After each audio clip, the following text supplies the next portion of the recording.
Hello class. Okay, so we're picking up where we left off in the prior video.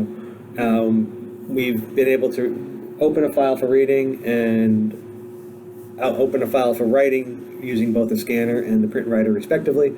So let's do something a little more interesting than just copying the output, making it uppercase, and putting it into the output file. So since we know what our data looks like, meaning we know we have a string, an integer, and a double on every line, why don't we do something like calculate the average age for the students in the class, and then calculate the average GPA for the students in the class, and then we can print a message into the file next to the person's name and age, whether they're older or younger than average, and if the GPA is higher or lower than average. So pretty basic stuff. Let's give it a try. So the first thing we're going to want to do is we're going to take out these two lines of code. They'll be back later, but we don't need them right now. Do we want to read an entire line of text, or do we want to read item by item? In this particular case, we want to read item by item since we know the format of the data. If we didn't know the format of the data, such as if it was like a CSV file where you could have things spread out all over the place, we may not want to do it this way. We may do it a different way, and we'll take a look at that later. But for now, instead of reading the entire line, while this statement is still valid, if there's a next line, let's read the data. So the idea here is, and we'll write it out in pseudocode, read the name, read the age, and then read the GPA. Pretty basic. Now, once we read it, what are we going to do with it? We've got to store it somewhere, right? We want to keep each name. We're going to have to keep everything separated because we're going to need to do a calculation afterwards because we don't know how many entries there are in this file, at least not yet. So we need to do something and create some arrays. So we need to keep track of all the names, all the ages, and all the GPAs in a separate arrays. So let's do that. Let's create some arrays. So we'll call it string name array string name array. String array, right? It's because it's an array of strings. Name array equals new string, and how big do we want to make it? How big do we want to make it?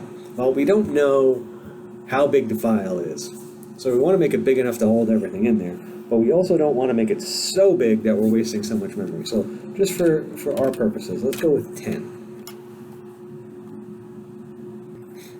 And then we'll do something similar for the age and the GPA.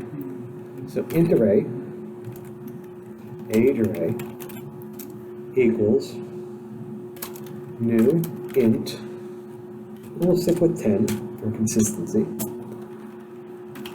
and we'll do double, GPA array equals new double.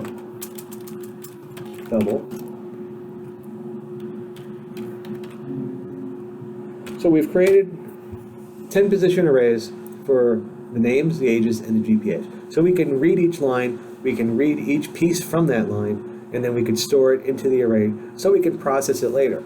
We're also going to need a counter. We got to keep track of how many items there are in the array, so we need a counter. So we'll start it at 0, and we'll start reading. So, if there is a next line, we want to what? Well, we know the counter is 0. We know we want to read the name first, so we can do name array counter as our index equals NFS dot Now, how do we read just a single token or single word? Well, that's next, right?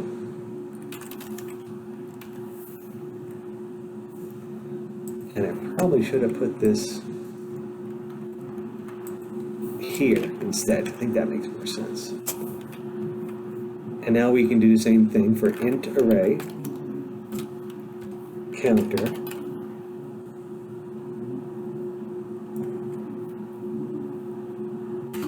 equals NFS dot next int. We get the next integer because we know the integer is coming up next. And now we can do the same thing for double. GPA array counter. Well, counter hasn't changed. It's still the same person. Person 0 on our list, right? Same person.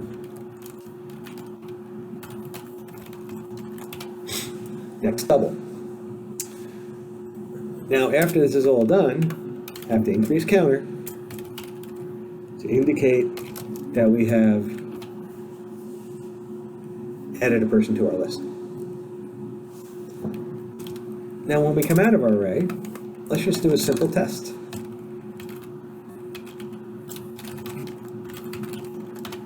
Let's just print the counter. Let's see what we get. And see what other syntax errors I have.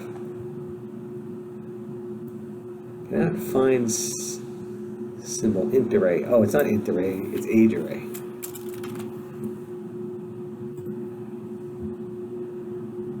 Four.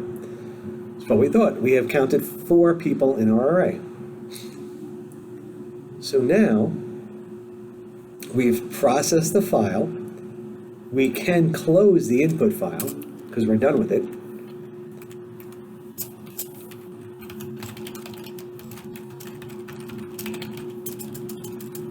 It's no longer needed. Now we can do some logic and try to do some calculations. Well, we need to do an average of the age and an average of the GPA. So let's do excuse me, a loop. Now we know what the number of counter spots is. We can use a for loop. I equals 0.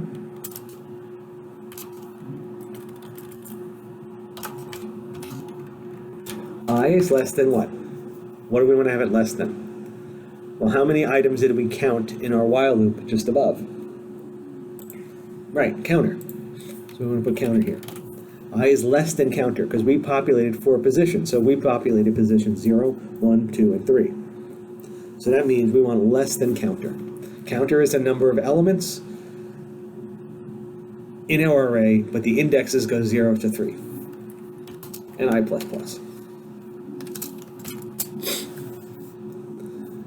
So now how do we calculate averages? Well, we're going to need some more variables. We're going to need an age total equals age total plus something, and a GPA total equals GPA total plus something. And that's how we're going to calculate our total amounts, and then we're going to divide it by counter at the end, because that's our final, to get the final answer. So now, let's create these 2 variables. Age total, oops, int age total equals 0, and double GPA total equals 0.0. So we declared our variables to hold the totals. Now, how do we get the values to go into age total and GPA total? Well, we just have to access these arrays that we read the files into, age array and GPA array, access it with the index, get the value, and add it to our total. Simple. Age array, and we don't want to use counter here, we want to use I, our loop index, and that's it. And where's the I?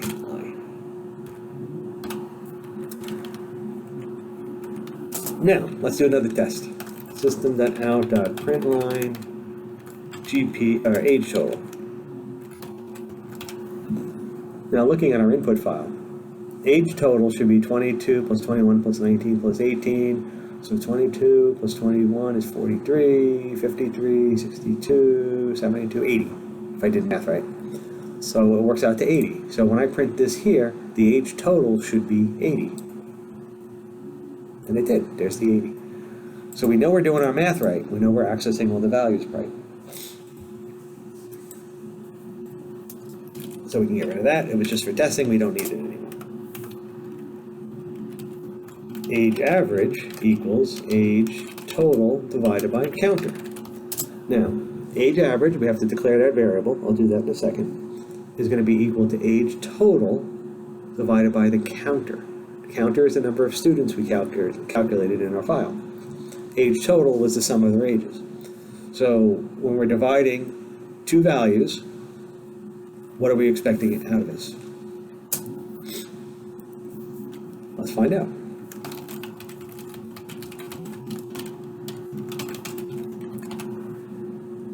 Well, first we have to declare the variable.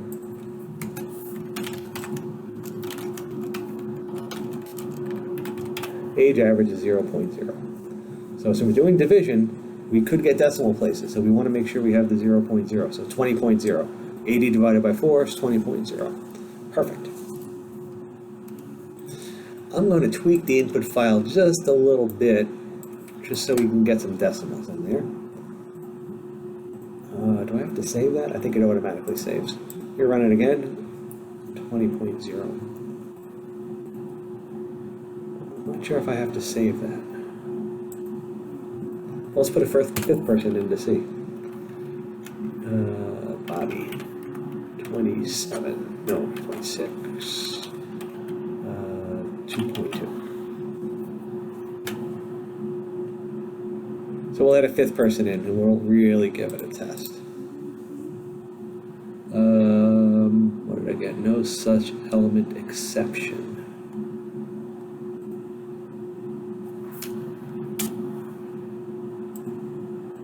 Let's try that again. There we go. I had a blank line in there. So we're dividing an int by an int. We're getting exactly 21. Is that coincidence? Let's divide it by 3, just to see. 35. Okay, let me put this back to counter. And we are going to cast the age total into a double and then divide it so we can get our decimal points, because I know it's not exact. There it is. We were doing integer division. We did not want integer division, we wanted to get a double. So there's our 21.4 average. So now we know the age average is this. We want a GPA average equals GPA total divided by counter. Now we don't need to do the double conversion here because GPA total already is a double.